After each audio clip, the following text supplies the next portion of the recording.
Check the mic and make sure it sound right, boys.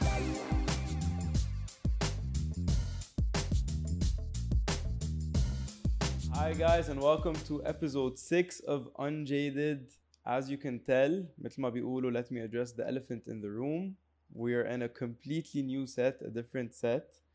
Because, if you didn't know already, Unjaded is now going to be on NRJ Radio Lebanon. So حيصير فيكم تسمعوا the podcast على NRJ.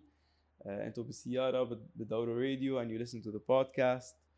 وكمان as well بعد you can watch it على YouTube, you can watch it everywhere مثل العادة, بس you get to listen to it now on NRJ as well.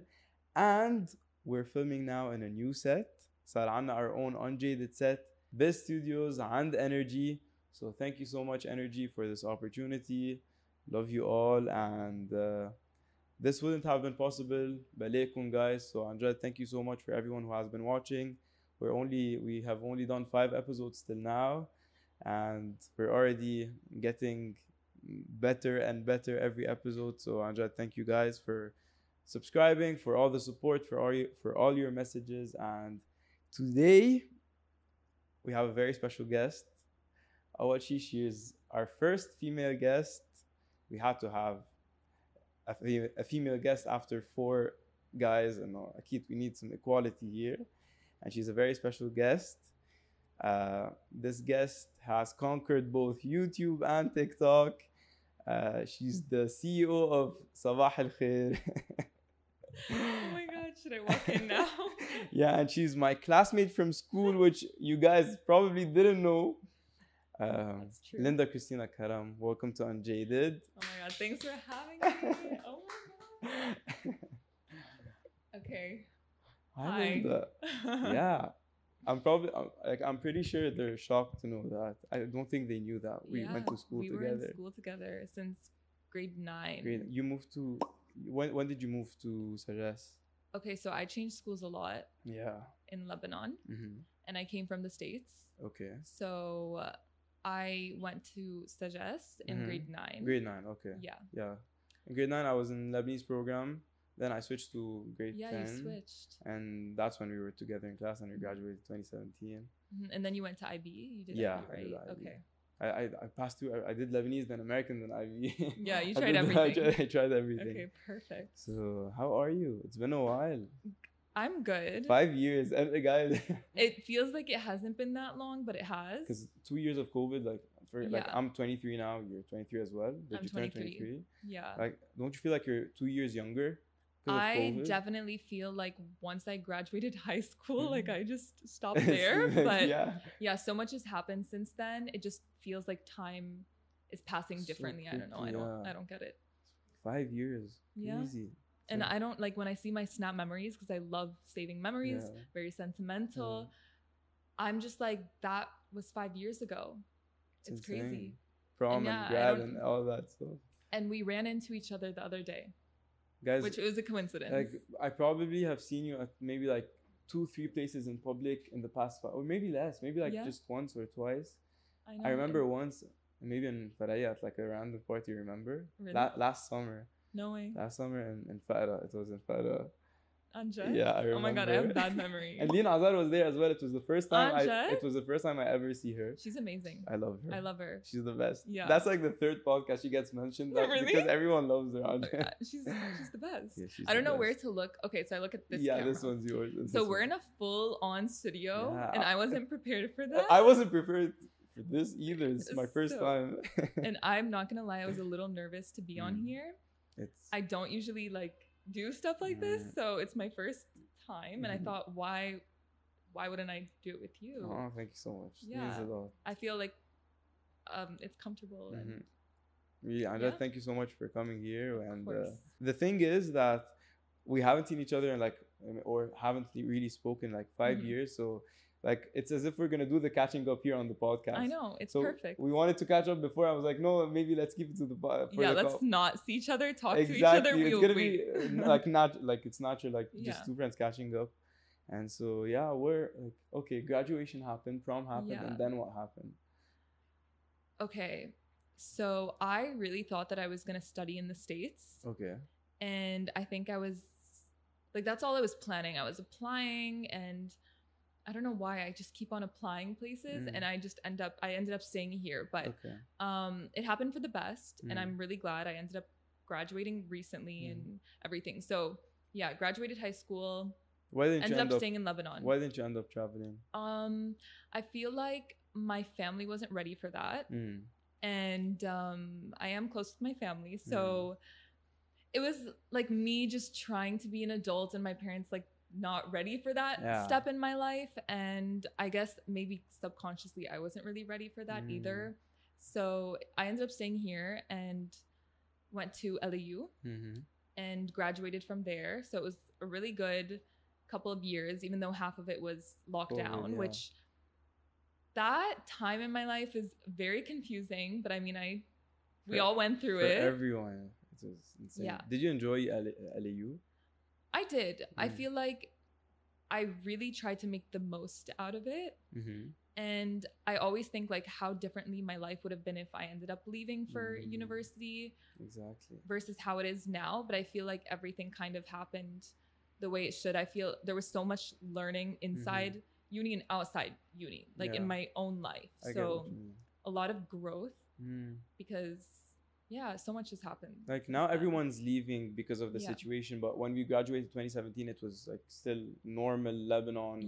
So not everyone was traveling. So now maybe if we graduated now, you would have probably been in the States, for example. So I think everything happens for a reason. Like no one knows. Exactly. Like even back then I wanted to leave. I don't know if I would see myself leaving anytime soon or what my plan is. I'm trying to do everything step by step. But for now, I'm here, and especially that it wouldn't have been like you were leaving. You were going back to the States because you were you born there as well? I was born there. I lived like there till you were 9 years old. Yeah. So all of like it's kind of like half my life was there in a way, and just like being a child and living there, my life was so different. It just doesn't even feel like the same. How was this life? Where did you live? Which state? Okay, I lived in Missouri. Yeah. Not for some reason, not many people know it, or it's like not a very common place that people. For some reason, I know that there's St. Louis in Missouri. That's all I know. I'm from St. Louis. No way. Yeah. So I guess because my parents lived there a long time. My dad lived there 30 something years. My mom 20 years. So my parents were there from their like 20s. Did they meet there or no? Okay. My dad came back here, and you know how it works. And he met your mom. And he met my mom, and then they got married, and then they both moved to the States. And my mom like lived her whole life here, so it was like kind of a shock for her to live there and to have a family there and everything. But she ended up adjusting, and that's all I knew. I barely knew Lebanon, but I had this I loved. Like every time my mom would talk about it, I just wanted to listen. I was always very interested in it and just knowing where I'm from. And I came a couple times as a kid, but it wasn't very frequent. So it was most of my childhood was there, and things are different. Like I don't know. I like childhood is like such a blur now, but my mom recorded everything. So my whole childhood is recorded. Yeah, my dad used to do that as well. We have CDs of like Jad Noor 1, Jad and Noor 1, Jad and Noor 2, and then in like 2012 when Ryan was born, it was Jad Noor Ryan. That's so cute. I love stuff like that. And I'm so glad that we can go back and watch them. I think it's so important.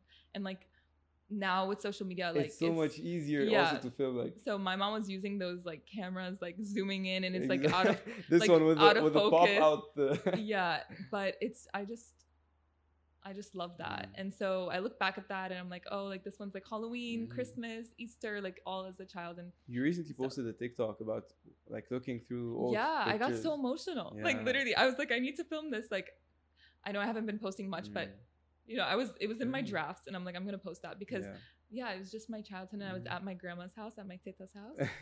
And she was just showing me like every time I go over, she just opens all these photo albums, and I'm a very like emotional person. And I'm just like, oh my God, like this is exactly. Yeah, best. I love old pictures. I love seeing pictures of like my parents when they were my age, for example. I know. I was like, oh, that's when my dad was my age. That's how he looked. I know. Stuff like that. Especially that he went to AUB as well, like my dad. Oh, really? Yeah, and he was in the tennis team as well. So he has pictures with like the short shorts of the tennis team. Yeah. Oh my god, my dad went to LEU, but it was called something different. It was called BUC or something. Yeah, right. So like last semester, I took him with me. Yeah. And we spent the day there, and he was just telling me like, my friend sat under this tree. I'm like, Dad, I would never sit under that tree. I don't know why you'd sit under that tree because there's so many bugs and stuff. But he was like, me and my friends, and he would tell me their names, and he's like, oh, and I like, he had so many great memories there. So it was nice like spending the day with him there. And then we went and got like this coffee that everyone gets in LEU. And I don't know. It was nice. Yeah, everyone who leaves eventually says that. Like there's nothing like Lebanon. Yeah. No matter where they go. It's like sometimes, yeah. Honestly, I feel like if I traveled, I would be back here multiple times in the year if that's possible, because this is also like my home. It's more of a home to me now than, you know. So I would definitely be coming back back and forth. Because I think about it all the time. Because for me, like when I finish med, hopefully like next year, 2024, I'm moving to the States, and I have like a minimum of like 10 years there. Minimum just to, like, so you're gonna continue studying to specialize in all that. Okay, hopefully. Hopefully. Yeah. So knock on wood. I'm always knocking on wood. And my friend says like, if you ever talk about anything on yourself, blow it off. So I'm always like, yeah. So that's like, if you ever talk about anything on yourself, just blow it off. It's better. Or touch wood. Yeah. So like I think I eventually would want to come back or just be between here and there. It's like America, the US is far. It's not like Europe. It is far. So I say like I'm going to come multiple times a year. Yeah. I don't know how that's going to work, because when my parents moved, they would probably say the same. And we didn't as kids. I came a couple times, and there was this one time that I came and I only started speaking Arabic. So when I moved back to the States, can you imagine me only speaking Arabic? Yeah. I only would speak Arabic. And so when I went back there in kindergarten, they're like, can you please tell your daughter to speak? Like, can you speak with her in English? We're not understanding her. So. But I think the opposite happened when you moved back here. Yeah. And you were speaking only in English. And I was only speaking English, and I would get bullied a lot for the way that I spoke Arabic. So that was like, especially at school, we were like American program and stuff. So everyone spoke in English. Right. So I felt more comfortable with that because everyone was speaking in English. But when I entered university, I spoke more Arabic because all my friends were very supportive and they helped me better my Arabic. At least you're putting in. I'm putting the effort, and I feel like it's more in my head than like what I'm actually capable of doing. Yeah, and that's what people don't get. Like when they see you speaking in English, for example, they'd be like, why? Like, you live in Lebanon, you're Lebanese. Why don't you speak in Arabic? This happens to me as well. There's no balance. Like, you can't. And if you speak in Arabic, they're like, why is her Arabic mkassar? Like, yeah, I think that was like they even tell me sometimes, like I don't know, like I say. So I'm not alone. Yeah, I'm not alone. And I speak Arabic like I'm 100, like I'm fluent. You get what I mean? But some people like the for like say your toh, say it toh, don't say teh, say toh. I know there was something that I would say that kha and kha used to mix them up. Yeah, but to me, even if I go back and watch the video 100 times, I'm saying it correct. Like, I can't hear it. It's just that's the way it is in your head. Yeah, and there's the ha and the ha. I don't know the difference. Like ikhtibar, how'd you say it? Ikhtibar. It's not bad. I think that was pretty good. That was pretty good. But like now they can hear the ASMR, like the kha. And they're like judging every single vowel. Is this correct? Like kha? Yeah, it's perfect. Yeah. Ikhtibar. Okay. I think it's just the phone mic, yeah, you know? Probably maybe. I think it's the iPhone. Like, Apple should up their game. It's them. So, I would get the same comments. So how was it in school when you first moved to Lebanon? Like, okay, it was like, for me, so I should have brought my journal with me, but ever since I was 8 years old, I would write in a journal, and I was always writing, I want to move to Lebanon. I need to move to Lebanon now. I just want to be with my family and my cousins, and I miss my teta and my jiddo. And I was very vocal about it in my house. Like when my mom said we're moving, because we were deciding if we like change houses there. And then my mom's like, no, like I want my kids to have the same experience that I had growing up. So yeah, it was a big move. Exactly. But I would always write down like I want to move, and finally when it happened, I was like, wow, like it's happening. And we had all these like, I don't know how many luggages, like 30 luggages, and we came to Lebanon. And for me at the beginning, it was really smooth transitioning. Because you were looking forward to it. Because I was looking forward to it. But like when I entered school, there was like a huge difference in the education system. Not the same at all. There, it's like, how are you, sweetie? Like, are you okay? Do you need anything? Here's a golden star. Here, that's how it is in the US. Yeah, right? like if you can do the mathematic table, and I had a really hard time as a kid. I was doing summer school, and I had a hard time. I needed like help. Extra help at school, and they were like really calm about it and helpful, and like if you finish this math problem, you'll get extra toppings on your ice cream on ice cream day. That's how it should be. Yeah, and then here you don't do it, okay, you're gonna fail the year, you're gonna do and like it was different at first. I don't know if it's still like Such that. a different mentality. It was very different, and that's when I started feeling like it started hitting me, because I came in summer, so I was with my family, seeing places here, going to restaurants. Like you're in tourist mode. Yeah, tourist mode. And then when school started, it got a little harder. And my sister, she like wasn't used to it at all. I feel like it was harder on her than it was on me and my siblings, because they're triplets. So it was a little bit hard on her at first. How cool is it though to have triplets? Yeah, my siblings are triplets. 2 of them are in the UK now. Studying engineering, and yeah, they finish next year. Okay. Jess is still here with Jess me. is here. So yeah, that's like, it wasn't so hard at first. And also your sister and my sister are best friends as well. So that's true. That's even, oh my God, yeah. Yeah, our sisters are friends. Yeah. Yeah. So yeah, I can imagine how hard, like especially like even there are some other schools where like they're super strict, they go super hard on the kids. So I think that's why I changed schools many times. I was you telling did, you. yeah. I did, because at first I was in Lebanese program, and I just came from the States with Arabic and like I could barely write and stuff. But now I feel like I'm still have it a little bit. And then I went to British system, and then I went to American system. Okay. So I tried everything. I didn't try French system. But I think that was I think like that's a whole where, different story. Yeah, that's a whole different. I don't speak French, sadly. But yeah. And like the transition to like schools, and other than like the school itself being hard, were like the people there accepting, like your classmates, or was there bullying as well? Yeah, honestly, like the first day I was very nervous, but like people came up to me and they're like, do you want to be friends? I'm like, yes, I want to be friends. Especially at like 10 years old, at like grade 4, nice. Everyone make like it's yeah. I mean, later on there's like the groups and this stuff like that, but it was fine. Like I didn't really have a problem with anyone ever.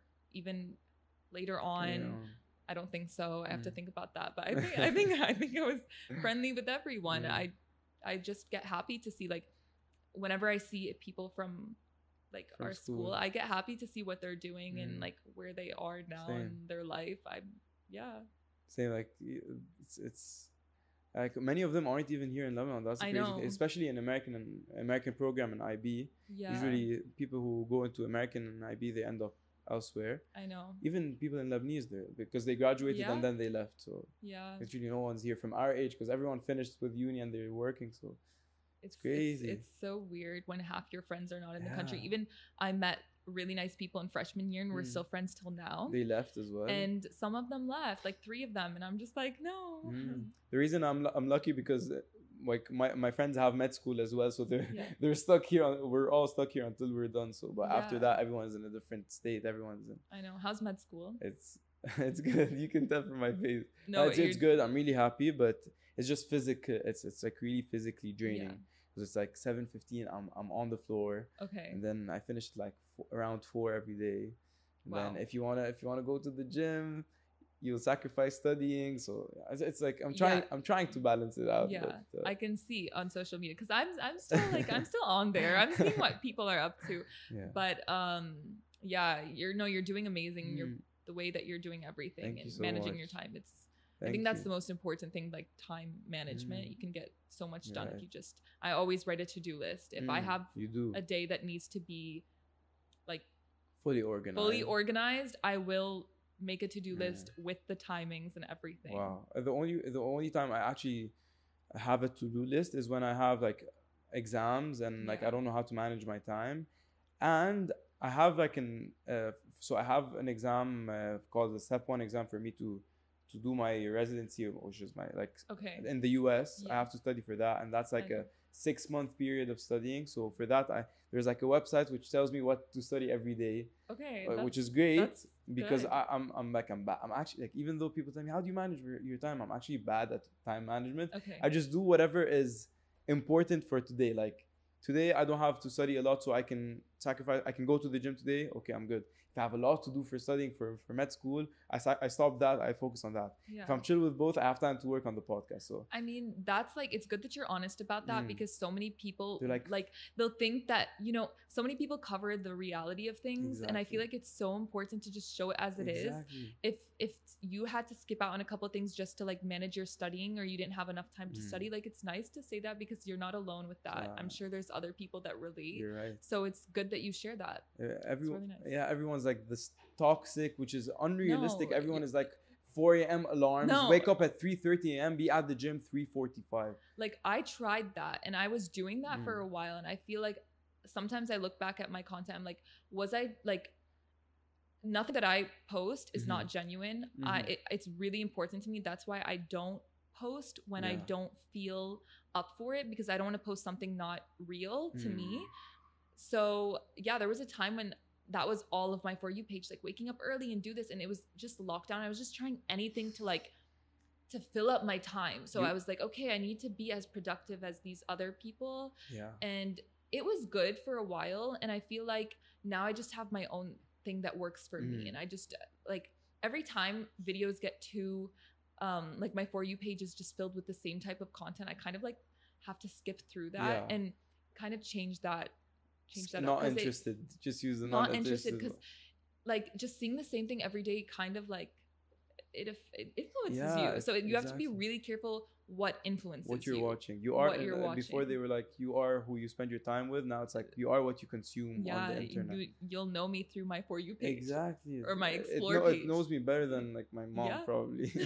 It gets scary how well TikTok For You page knows. Exactly. Like me and Jess were just sitting together, but we weren't really, my sister, and we weren't really talking, but our videos were in sync. Like literally we were watching a TikTok and I hear her sound and my sound is the same. I'm like, do we have the same For You page? Like we're literally watching the same video. She sends me the same video. I send her the same video back. Maybe because you're close, you're in the same room as well. So. We're very close in general. I feel like even our personalities.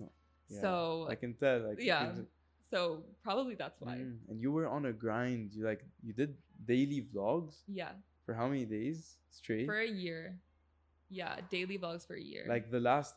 Okay, it's similar to that, but it's like maybe a bit different. But like to Jake and Logan Paul when they did the daily vlogs. Of course, the other ones were like full on YouTube videos with like ideas every day and a grind, and that's awesome. Like that's not easy. Which drove them both to like. And like they went crazy after that. You get a burnout, which I really like. I think it's important to avoid that. Like I loved everything I was doing. I feel like I would wake up and be like, yes, I want to film this. I want to share my day. Do you feel like it made me, especially in lockdown, I am the type of person, I need to be doing something or up to something, and that really helped me, give me some kind of like purpose or thing to do with my day, because I was in the mountains, which the last time I lived in the mountains was when I was a kid. So just being with my family alone in the mountains, I just was, and I didn't know what to do with my content because I started posting a year before that. And I like, my videos were just fine. It was like, honestly, at first I was like, I don't dance. Why can't I dance? Mom, why didn't you force me to continue ballet? Why? Like my parents are like that. They just like, exactly. let me do whatever TikTok I want. Was popping off and that's what everyone wanted to do. I know, it was all dancing. And I'm not the best dancer. And I would teach myself for an hour a dance. And they're privated now, so don't go search for them. But I would try to teach myself these dances. I'm like, this is not me, and it's not fulfilling for me. And if I'm posting something that's not fulfilling me, like I enjoy watching these videos, but I don't enjoy doing them. 100%. So I had to come up with something. And I feel like the vlogs were my way to express myself and kind of influenced by my YouTube vlogs. Exactly, because you I had a just- background. That's how yeah. you started. So what was your initial start on social media? Like the first thing you ever posted on social media? Okay. So I had a YouTube obsession. Okay. I loved watching all the makeup gurus, just random stuff that I would see on YouTube. Even as a kid, when YouTube first started, like I was on there. Like, I was that kid as well. I was the kid in the basement, just like watching, playing games, playing with my toys, and like I loved it. I just loved being on YouTube and just watching people, and I'm like I'm watching them. I can do that. Like I was a full on YouTube consumer at like grade 8, so that's like 2012. No, actually, I posted my first video in 2012. It's like, what would you do? It was you were playing piano. It was a piano cover. Okay, I remember that. I posted like 2 videos, maybe. Yeah, maybe 2 or 3 covers. Yeah. So like I loved it from a really young age. So yeah, it's crazy. I feel like you can really be yourself on there, and that's what I was trying on TikTok. Though I was trying to show my personality more. Yeah. So that's when I started doing the vlogs. Yeah. But when I first started social media, it was because I just loved like watching YouTube so much that I thought, why not make it? And it wasn't like, okay, I'm gonna start tomorrow. I was planning it. Like I started with the banner, writing video ideas, watching people and getting inspired.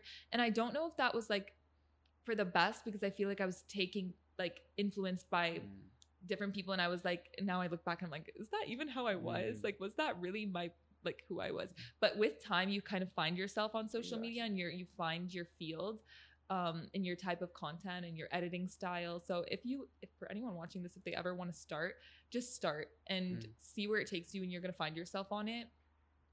But 100%, because this is the same with like artists like who create music, even like rappers. You hear it a lot from rappers, because every rapper starts by imitating their favorite rapper, everyone. Yeah. And then they find their own voice and their own sound. Exactly. So that's like exactly what happened with you. And even me, like when I was doing like the reactions, I noticed that I wasn't being myself. I was like, because like you have to be engaging and like energetic. Yes, this like Logan and Jake Paul. Like then I used to watch them and I used to cringe a lot. So now I look back, I have them privated as well. Honestly, one day I am literally gonna just put them back on the internet. I don't care, but I'll wait a little bit before I do that. But I would look back at my videos, and me and Jess I honestly should do reactions as well, because I look back, I'm like, that's so funny but so cute. Like it's just so you can see a lot of like character development through the videos.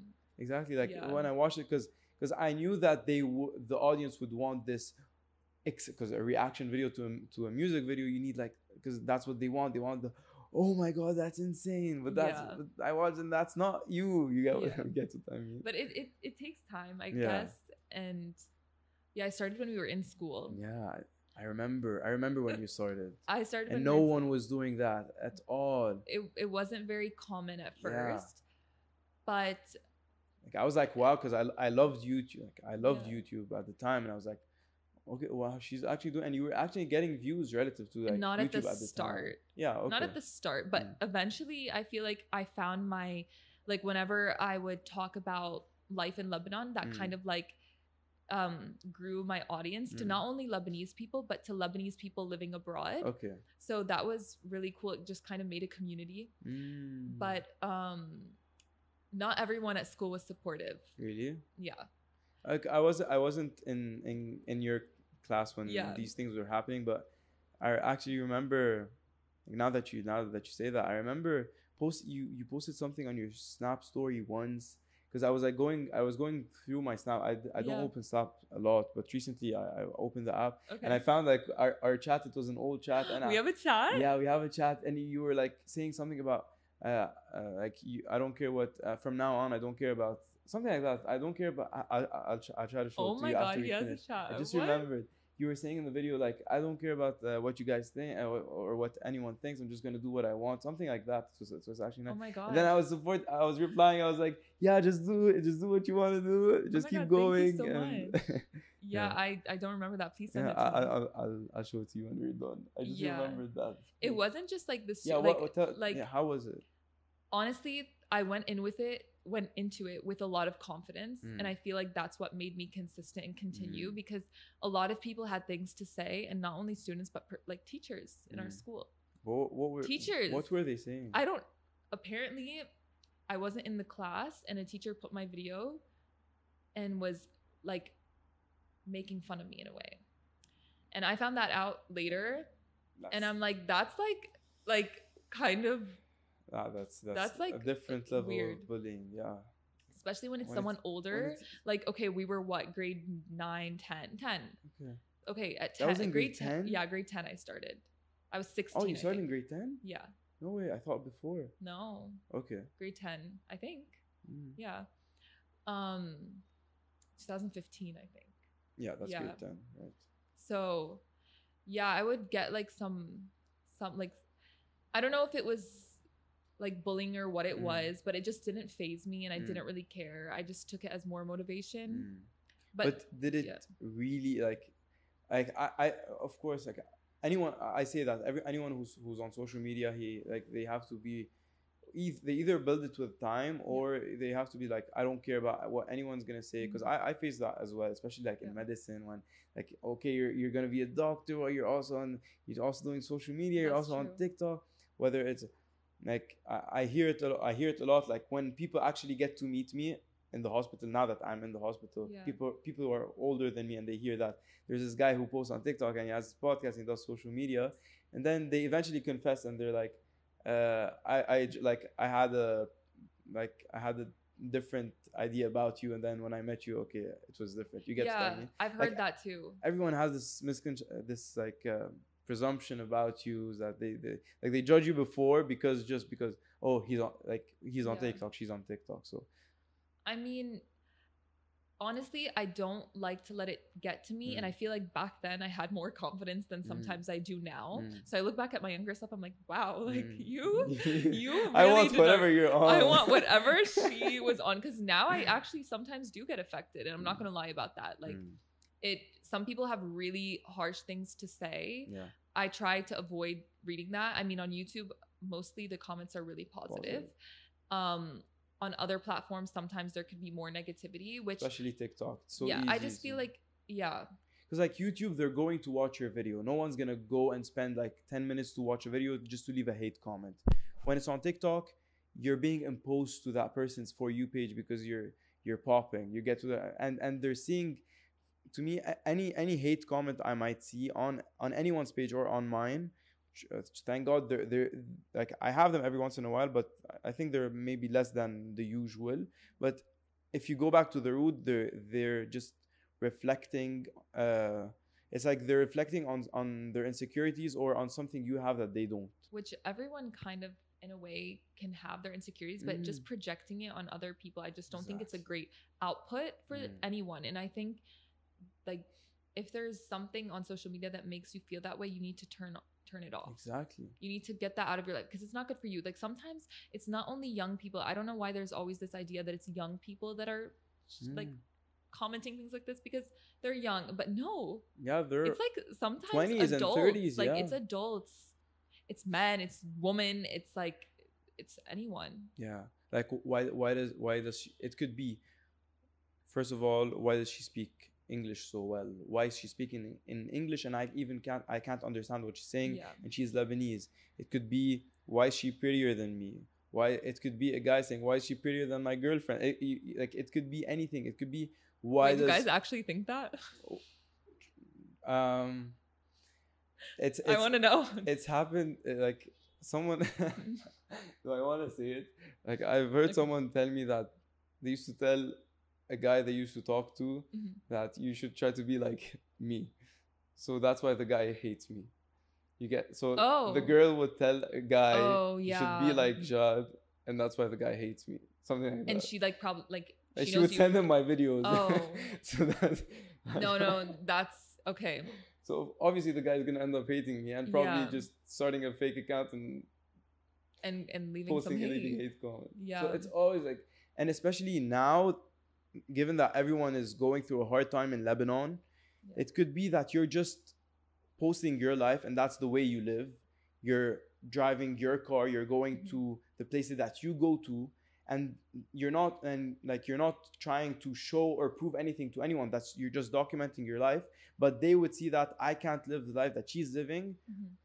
So let me leave some hate comments. I feel like it's not like it's really sometimes people would do that and not receive any hate. Yeah. And they'll just like, it really depends on the person. Yeah. Because I got a couple comments like that as well, and I try not to focus on it because social, like, in a way, my vlogs were my expressing myself. Exactly. But yeah, it's a really difficult time for like so many people, and I completely understand it, where everyone's coming from. But just leaving something negative, it won't change anything. I feel like there's way worse people or things to where this anger should be headed, which I will agree with. And you know what I mean? Like, actually, the reason to why all of this is kind of happening. Exactly. I don't know. And there's a really loud truck passing. The truck wants to give his opinion. The truck as is well. like, he's sharing. He wants to share. What else? Yeah. Okay. But yeah, things are really tough, have been tough in the past couple of years. And I feel like it's really nice when, like, in a way, just trying to have this positive with anything that you can do. I don't know. Exactly. I think makes sense. Yeah, I think the way to do it for creators is that always maybe try to provide value to the audience. Yeah. Like even if they're feeling what they're like, if they want to leave a hate comment, if they end up maybe learning or maybe getting like inspired by a video of yours or something like that, they're gonna think twice before posting. But there's always gonna be this one person out of these 1,000 love comments, you're gonna get this one hate comment. It's always gonna be there. But like for me, the way I see hate comments like anywhere on social media, like I empathize with them. Yeah, you have to really listen to, like, if there's, like, if you're really actually being unaware of, like, your surroundings, or like actually what you're sharing on the internet, like, it's important to kind of, like you said, like, listen to what people are feeling or thinking towards your content. Exactly. Like what's was there like a period or like some video, a certain video or any piece of content you did where you felt like you were getting more hate than usual, or was there a peak to that where you felt like I'm getting a lot of hate now? I think at first, when I would like speak Arabic in my videos, I felt like I transitioned to Arabic because I felt like I'm in Lebanon, More I'm on accessible. the Arab For You page, and I can practice my Arabic. Like, what's wrong with it? And I would mention, like, if I ever say anything wrong, like, correct me. I want to learn. I want to better myself. And it started off like that. Like, oh, you said this. I'm like, oh my God, thank you for letting me know. Like, now I know. But it kind of took a turn somehow. I don't know when it became like more, why are you speaking like that?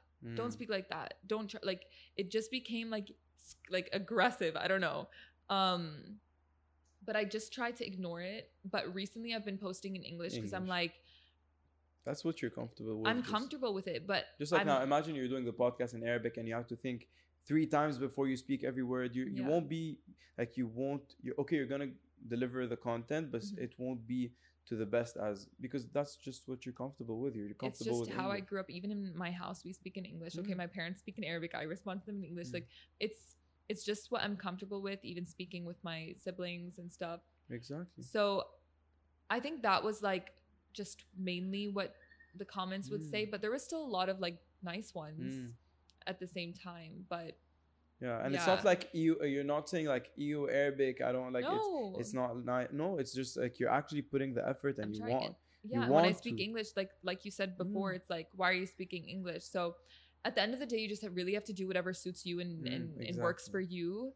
So now I felt like speaking English. I'm gonna speak English. Tomorrow, if I feel like speaking Arabic, I'm gonna make a whole video in Arabic. 100%. It doesn't really matter what you speak, as long as like you're just exactly. And you won't, no matter what you do, you won't be able to please everyone. Everyone like there's always gonna be someone who's gonna social media, and I kind of like got used to that. But you're not there to even like to please anyone. You're just there, like, if people relate to you, it's amazing. Like, it's amazing. It's a great feeling.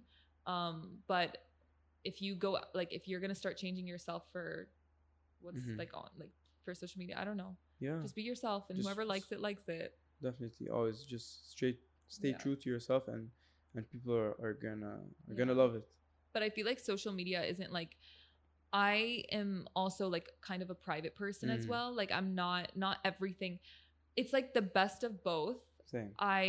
I love to share my life, but it doesn't mean that everything is out there on social media. My private life is always private. I like that's where you draw the line. That's what's nice. You don't like, you wouldn't get into like the personal stuff. That's how I do it as well. I just show them what everyone can see. Like if you saw me walking in public, that's what I share. What everyone can see. Yeah, I feel like I like to kind of open up. Sometimes I like to speak my thoughts. But also I like to keep things to myself when I feel like it's kind of better. So yeah, I feel like there's a blend. Like my friends know me from a different way than like how like you would see me online, but I'm still the same person. Like you would kind of see me as the same person. Yeah, like honestly, from like I don't see a big difference between the two. Yeah. Like right, like because you're genuine and you speak your thoughts. You get what I mean. It's just that you keep some things that are like part of your private life. You just keep them private. Yeah. That's how it should be. Yeah, but I like to speak up on things like mental health and stuff like that. I really want to be more vocal about things like that. You know, especially nowadays, I feel like everyone's going through something, and to feel not like the worst thing is feeling alone. So. Yeah, I think like that's what the vlogs helped with, and why they were doing so well is like everyone was at home and lonely, and like just seeing someone live life was interesting in itself. You get what I mean? Yeah, I was just trying to make the most out of like anything that I would do. Like if I'm baking, I'm just gonna film that. If I'm like going on a walk, I'm gonna film that. I was just trying to busy myself, and that was just one of the ways that I did it. Exactly, and you were being productive, and as well like people were enjoying it. It was amazing. I love it. Like I feel like it's one of the best things that I did during that time. So then school was done. Then you chose your major. In LAU, I studied finance at first, and I was going to do accounting. And I registered the accounting courses. I took one class, and I'm like, I'm out. It's not for me. It's not for me. I was kind of lost after that. I'm like, what do I do? Because I finished a lot of my finance courses early. So I'm like, I have time to do another emphasis. Okay. So I called like my mom, my dad, my aunt, and like they recommended marketing. So I just registered marketing, and I did that. So I'm really happy that I did that, because I feel like it's very close to what I enjoy doing. Exactly. So yeah, I finished with that. Then what happened? Then this is where life like flipped a lot, because all your life you're just going like class, like you're just going up this like ladder of education. Autopilot. It's just like, next. Okay, this is done. Okay, next year and next semester. So that's what I was used to. That's what I was used to. And once that was done, like, okay, I closed my laptop. I'm like, ooh, summer. I was just having an amazing time. But then September hit. And in September, I'm like, okay, everyone's doing their internship. Everyone's going to work. Everyone's back in uni. What am I doing? And I felt lost. I felt so confused. I felt like, what am I supposed to do right now? I don't know what my next step is. And that was scary. Also, what do I want? Like, what do I love? Yeah.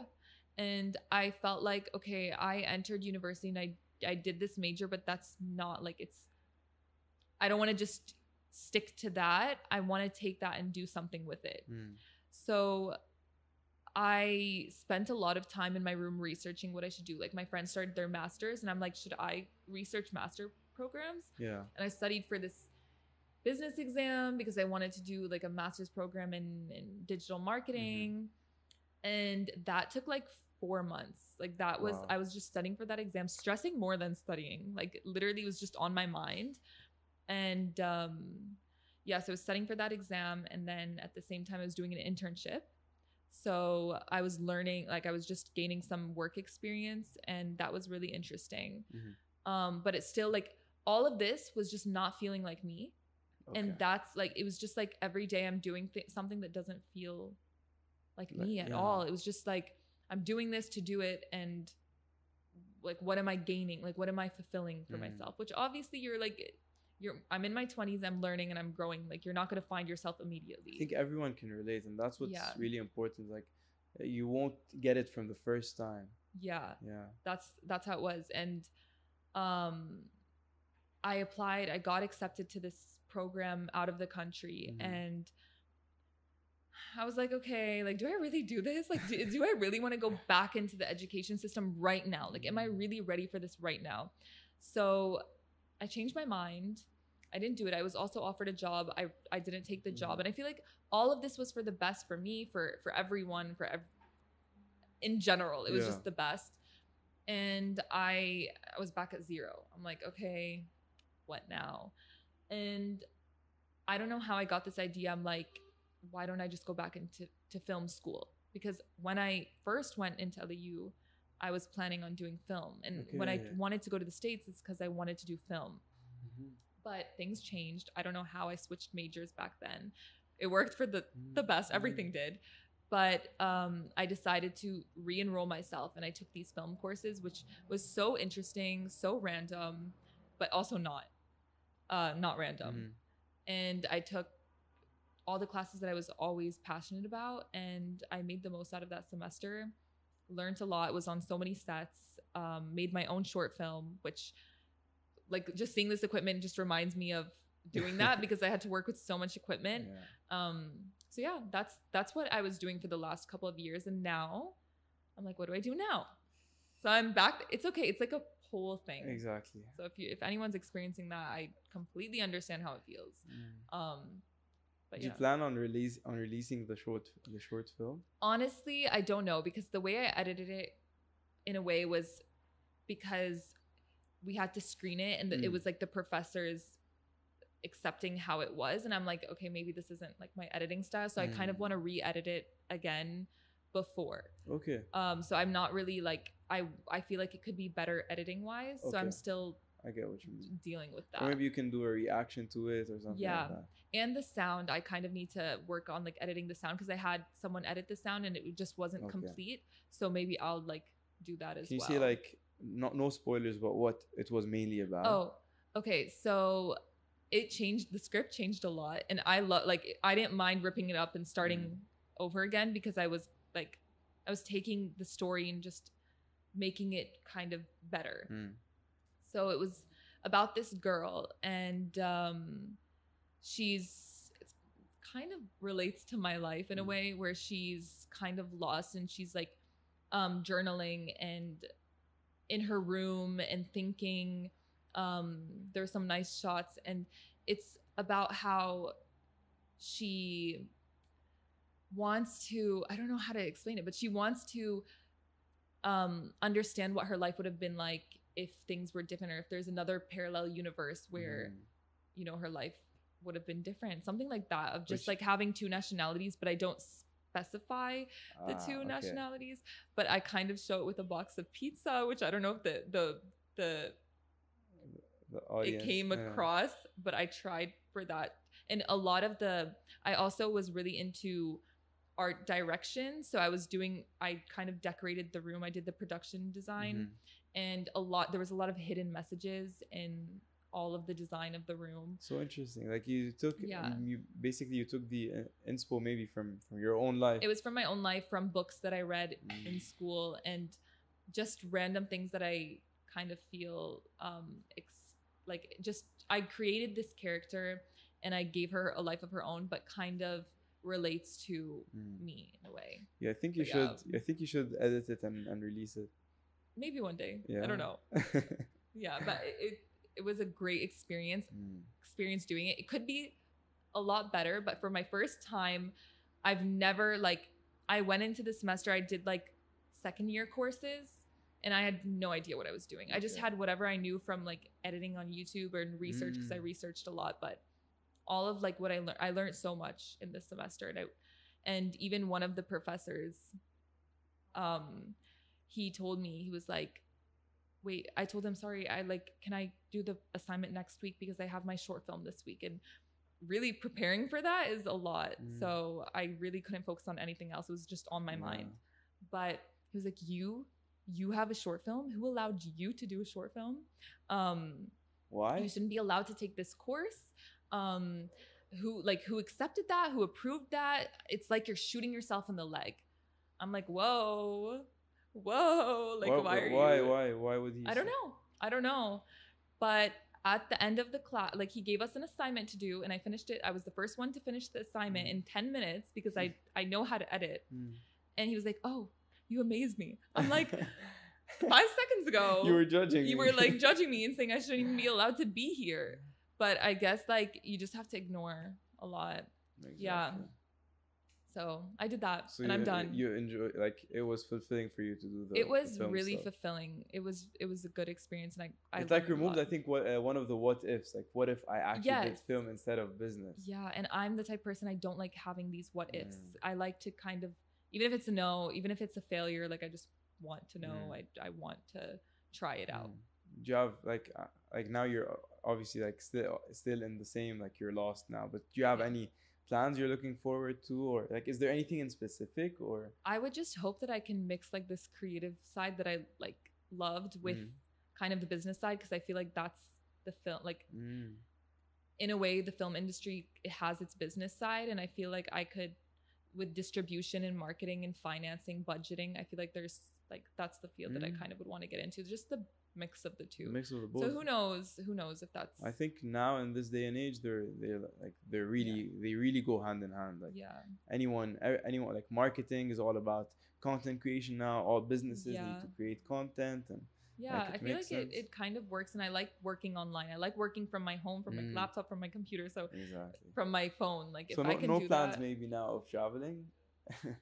I don't know. Like nothing has been booked. Maybe soon, like a vacation, but nothing's off the table. Nothing like moving wise.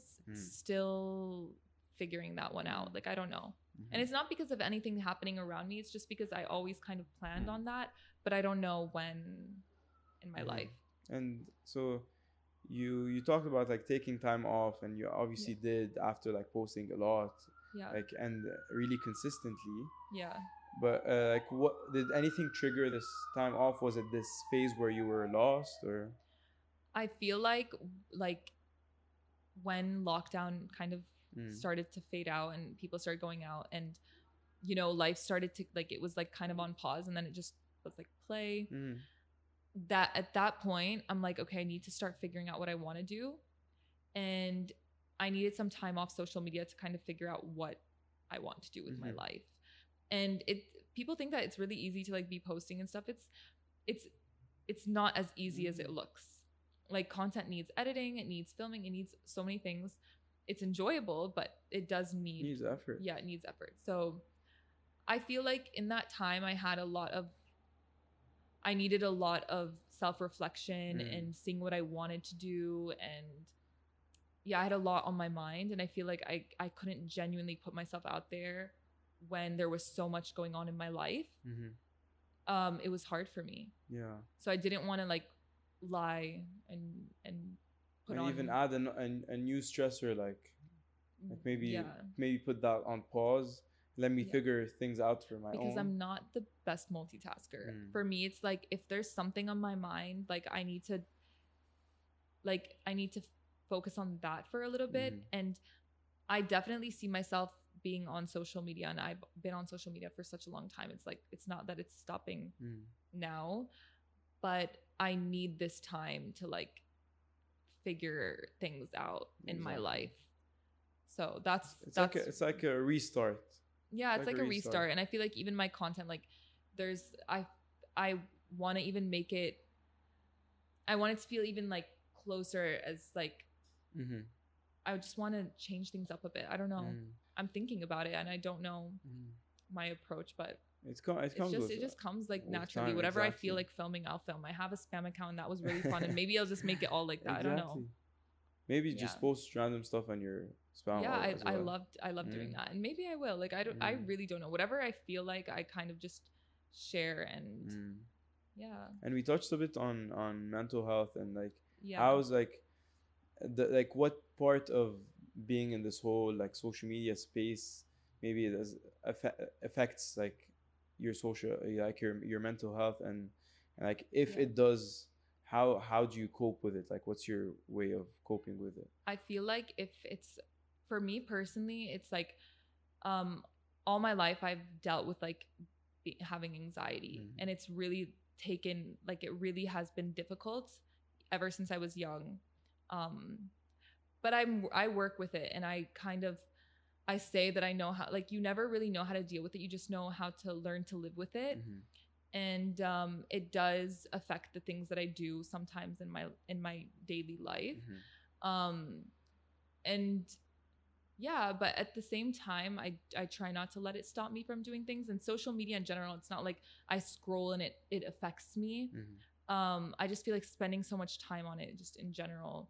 Like before, when I would post, because I'm filming on it, and I wouldn't spend as much time on it. 100%. But that's what happened. That's what happened with me. Like for me, I was like I call myself I was a world class procrastinator, okay. and I still am, like ever since school. But now, like when I started creating on social media, I'm instead of wasting time of just consuming, I'm creating, and I turned it into something positive. So one, I'm spending less time, and during this time, I'm actually creating, and I'm doing something that is actually benefiting me, and like I'm actually producing something. Yeah, and we love your content. Thank you. Literally, not so long ago, I got COVID. Yeah.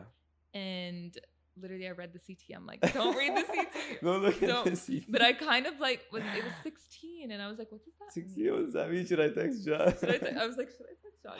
It was the first time you ever got COVID, and it was recent. It was recent, wow, and like it was last month. Yeah. And I couldn't I was starting to post on YouTube again, and then I don't know what happened, and I couldn't even now I have 2 videos to edit. I can't even think about it. But I just was focused on health wise. When I'm not feeling good, I physically and emotionally cannot put out anything. You physically can't do anything. When I'm sick, I just want to just sit in my bed. I don't usually watch Netflix because because I barely have time for that, because for me, when I start something, I want to binge watch it and finish it, and I can't devote 10 hours to something when I'm working 19 hours a day. But when I'm sick, okay, that's my time for Netflix. I start everything, and I just chill. So you can't put in effort when you're sick and you have fever. No, that's my time to just chill. It was so weird. I'm I never felt anything like that before. And it was just the worst part was the heart palpitations. That was I did not know that was one of the symptoms. While sitting, just feeling this, I don't know if it was anxiousness or what it was, but it started when I had that. I don't know. Yeah, it could be, maybe it could be. Who knows? I'm taking multiple vitamins and vitamin D. You're better now, right? I'm better now. Thank God. What stayed the most? What symptom? Was there a cough at the end? No, it wasn't really cough. I think just it was body aches and fatigue. I slept so much. I was just constantly sleeping. I couldn't even watch series. I was just laying down and on my phone. I spent so much time on my phone. Same. I couldn't I needed fast distraction. I didn't need a series. I needed just to consume and then content. When you're tired, you just put it down and you just and I just sleep, and then I wake up and I continue. That's how it was. Yeah, I get what you mean, because when you want to watch something that's long, you need effort to concentrate, and it's not there. I didn't have any effort to concentrate on anything. It was just TikTok and YouTube. So that's basically it. Now we have some rapid fire questions, a few questions. Are you ready? I'm ready. They're easy, I promise. Okay, so who's your best creator in Lebanon, female and then male? Oh my God. I'm very favorite creator, female and male. Okay. I'm gonna say Gael because she's just such a sweetheart, but I don't have a favorite. I don't know. Maybe not as a person, maybe you enjoy when you see their content, you enjoy it. It could be comedy, it could be anything. It could be it could be something that inspires you. Samir. Yeah, he's so funny. And you, because your content's great as well. Very motivating and at the same time fun. Thank you. Samir's the Lean. Bro. Lean again. Obviously. Yeah. We all love her. I think her content's amazing. Yeah. And Gael for is she coming this summer? She should. I don't know. I'm gonna talk to her and you should see, have her on the pod. Yeah, you should. I would love to watch that episode. Yeah. Anyone else you were saying? Yeah, I guess that's it. That's not it, but that's what I can that's think off of the right top now. of your head, exactly. Yeah. Who's your favorite artist? Who do you listen to the most? I listen to a lot of techno music, but I don't Techno. know at the same, like it really depends on my mood. I love everything. Like recently I've just been listening to more podcasts in the car than music. So I don't know. That's a hard question. So there's no like one favorite artist who's like your number one. It's just a genre, like it's techno. Just like, yeah. If there's one genre, it's techno. I don't. I mean. Or like songs with like good meanings, like not just like commercial, but like yeah, it's crazy. really I think people wouldn't expect you to go for techno. I know. I don't know why people like, but I enjoy it because it depends on what I'm in the mood for. Like if I just feel like something calm. But no, I really love everything. Like I can listen. I can listen to everything. I can really, yeah. What's your guilty pleasure? Like, it could be food. It could be like a bad habit that you enjoy doing when you just want to. I mean, like I bite my finger a lot. Yeah. And like my dad is getting so annoyed with that. He's like, stop biting your finger. Like it's just my like stress relief. Yeah. And it's just like something I do 24/7. Not now because I'm holding this mic, but yeah, like my finger. Don't you always have to like fix your nails? Yeah, I completely ruin my nails every time, but that's something that. Yeah. And what's the most thing you're proud of so far? Like with everything you've done, like what's the one thing where, yeah, like I actually did that. I think like when I was young, I really like I look back and I did randomly. I just went on my laptop and signed up to do Miss Lebanon Immigrants. Oh yeah. And I think when like that was such a random thing, and I was just like emailing them back and forth. Did not tell my parents. They had no idea. They had no idea that literally I'm emailing them and we're agreeing, and it just happened. Like I really thought my parents were gonna say no, and I was just responding. I'm like, I'll try. When it was like there's a week and I have to like go, and we had to stay there at a place, and it became serious and it became real. I told my mom and she said no at first, and then she was like, okay, you know what? I'll go with you and see it. And then I packed my stuff. I was so not prepared. I was 17. Yeah. I was one of the youngest people there. 17. Yeah. School. Yeah.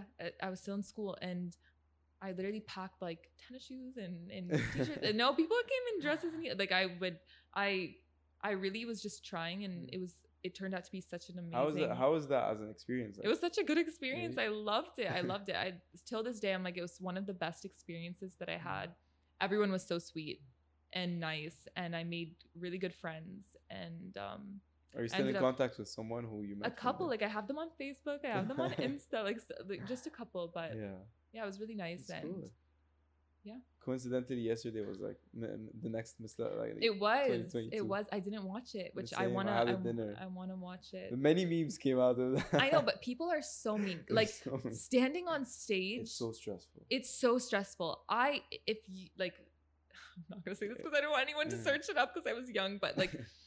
When I was on stage, I stopped in the middle of the question and I had to think, and like I was speaking and I just blanked out and I had to like answer and continue my answer. So when you're in that position, when you're on stage in front of thousands and thousands of people are watching you as well on TV, like, come on, it's not easy. Like you're going to have 1,000 thoughts, but no thoughts at the same time. So yeah, I just think people like shouldn't be so hard on them, because then they'll be like, I would answer it better, but you're sitting in your living room. You're sitting in your living room. Like popcorn on your yeah, like it's a big difference than like on stage with eyes all over you. Exactly. But like, didn't it rub you off when they were like, when someone like puts a score like, and you don't like the scoring, you don't like it, for example, like on how they put a score on the TV. I didn't even like focus on any of that. Like you're just in it for the experience. I was literally there with no intentions of winning, of anything. I was there for the experience.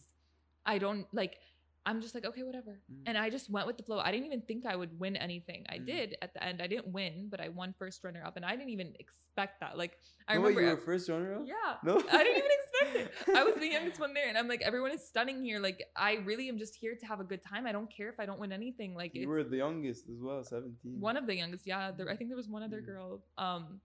And literally it was like, I remember after answering my question how I stopped in the middle, and I'm like, what if I said, like, I went backstage and I just sat down like this, and I'm like, why would I like I know the answer now, and I just was like, I'm not even gonna make it to top 10, but whatever. You can't control it when it's like and everyone would cameras and a jury and it's an audience and it's TV and everyone like started coming back and they're like, I answered amazing. I answered fully in Arabic. Exactly. I answered amazing. Like it was great, and I was happy for them. But I'm like, like how did that happen? I prepared for this and stuff, and then like I ended up getting called, and I ended up like doing it. But like, you really never know. Like, just if there's ever an opportunity that opens up for you, just do it and like just have fun. I like now I'd be more worried than 17-year-old me. Now I don't know if I could do it right now. That's I'm just proud of I always like to make my younger self proud, and I'm proud of my younger self for like kind of putting herself out there. But yeah, I think my goal now is to be more like that. Exactly. To be more like that. Like I recently posted a video about that. Like I always say, put yourself out there. Like when you're young, that's when you get to try. That's when you get to take risks. Like if you don't do that at a young age, when you're like a teenager, if you don't learn and do, like when you grow up, you just like because you have more you have more, and you're more likely to take risks as well. Yeah, exactly. So I guess like if I think like that's one of the things that I'm kind of proud of because of how I like took it on at such a young age. But there's just like graduating and just doing everything, I guess. But I still feel like I'm not there yet. Like I'm not where I want to be in my life yet, which is normal. But I hope that there's more that I can do. Like you're grateful to where you are, but you're like not satisfied. Like you always want more. Like that's how it should be. Yeah, I feel like there's like things have been really steady recently, and I don't like that because I'm so in my comfort zone, and being in your comfort zone is not healthy long term. Yeah, it feels great for a little, and then you just don't evolve yourself or like take yourself to different. I don't know. Exactly. That's why when like for me, whenever I'm going through a hard time in my life, that's where I'm the most focused. I'm the most like I'm the most driven. When you're in your comfort zone, when everything's great, like there's not what's gonna push you. You get what I mean? When you go through hard times, when changes are happening in your life, that's when you're and you get stuck in your comfort zone. Like you get too comfortable, literally. And I feel like that's something that scares me more than just being out there. So like new challenge right now is like getting more out of my comfort zone and trying things, and that's what I'm doing today because honestly I was like nervous I never really do anything like this because you never know how it goes, and I have a couple bad experiences like working with like businesses and stuff, and I just was like every time I would come home and I'd be like, why did I even put myself through that? Why did I even go? Like I could have spent today doing something different and not have experienced that. But no, today was amazing, and I'm gonna honestly like not like because you told me before like you were worrying about that today you really exceeded my expectations to like how confident you were gonna be. Like good. Seriously, like good because it went so well. Okay, I'm happy because maybe I'm biased because it's my podcast, but I really think you literally really he was like sending me like reassurance, like he was like don't worry about it, like just being it was really helpful. Honestly, anyone who's doing a podcast with you, I'm sure has a great time because you just really make it so comfortable for the person. And so this is my first podcast ever. And when I try to record a podcast in my room, like I'm just for fun, like I just try to record and talk to myself like a journal thing. I can't even get through the first 2 minutes. And I'm like, I messed up. Start over. I messed up. Yeah.